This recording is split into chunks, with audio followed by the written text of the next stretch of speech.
मैंने 20 लाख का लोन लिया, ऑलमोस्ट 1 करोड़ 20 लाख का। मैंने 1 करोड़ 20 लाख कमाया, मेरे पास 75 लाख रुपए अभी भी पड़े हैं।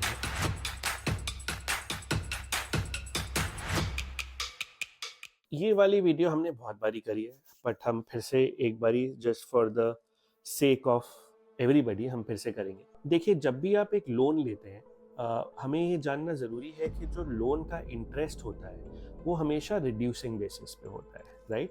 तो व्हाट दैट मीन्स इज, अगर मैंने 20 लाख का लोन लिया या 1 करोड़ का लोन लिया फॉर एग्जांपल, और वो 8% पे है, तो हर महीने में कुछ उसकी ईएमआई दे रहा हूँ, उस ईएमआई में कुछ इंटरेस्ट होगा, कुछ प्रिंसिपल होगा।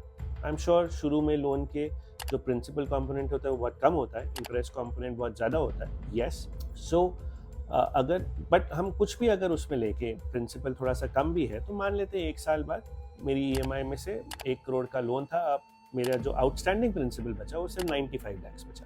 तो अगले साल जो मुझे वो 8% का रेट पड़ेगा वो 95 लाख से पड़ेगा, देन 90 पे, देन 85 पे, then 80 and so on. So what I mean to say is कि हर लोन, कोई भी अगर हम लोन लेते हैं वो हमेशा रिड्यूसिंग बेसिस पे होता है, जबकि आपकी कोई भी अगर इन्वेस्टमेंट हो वो हमेशा कंपाउंडिंग बेसिस पे होती है। मतलब आज मैंने 1 करोड़ रुपए इन्वेस्ट करे, मान लीजिए 8% का ही रेट लेते हैं, तो अगले साल वो 1 करोड़ 8 लाख बने, उसके बाद जो 8% आएगा उस 1 करोड़ 8 लाख पे आएगा, फिर उसके बाद और ऊपर फिर 1 करोड़ 16 लाख, 1 करोड़ 25 लाख, ऐसे करते करते 8% आता रहेगा। सो वो कंपाउंडिंग बेसिस पे होता है। तो अगर आप किसी लोन को वर्सेस इन्वेस्टमेंट्स को कंपेयर करें और हम मान लेते हैं कि दोनों के इंटरेस्ट सेम है, हम अभी इक्विटी मार्केट्स वर्सेस लोन पे डिस्कशन पे नहीं जाते, but let's assume the rate of interest is 8% only on that 1 crore.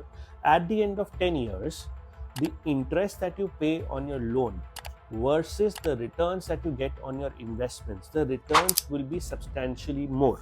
So आइए देखते हैं, एक मैंने लमसम कैलकुलेटर खोला है, 1 करोड़ रुपए 120 महीने के लिए 8% के रेट पे कैलकुलेट करते हैं, इसमें हमें रिटर्न कितना मिलता है। सो इसमें हमें रिटर्न मिलता है ऑलमोस्ट 1 करोड़ 20 लाख का।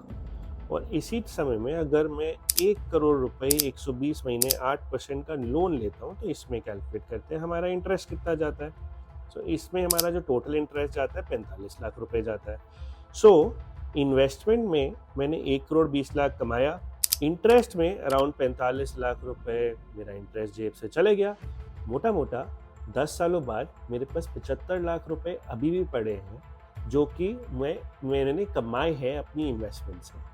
सो ये जो डिफरेंस है ये काफ़ी लोग समझ नहीं पाते, और लोगों को लगता है कि लोन एक सर पे लायबिलिटी है। No, loan is, yes, of course it's a liability, but loan also gives you the flexibility to invest in the market, right? To invest not in the markets in general, you can invest at a 8% rate of interest that I have taken. 8% वो दोनों का rate of interest हमने लिया है, 8% पे भी अगर loan भी 8 पे हो, आपकी इन्वेस्टमेंट भी 8 पे हो, तब भी आप 10 सालों में काफ़ी पैसा जमा कर लेते हैं, राइट?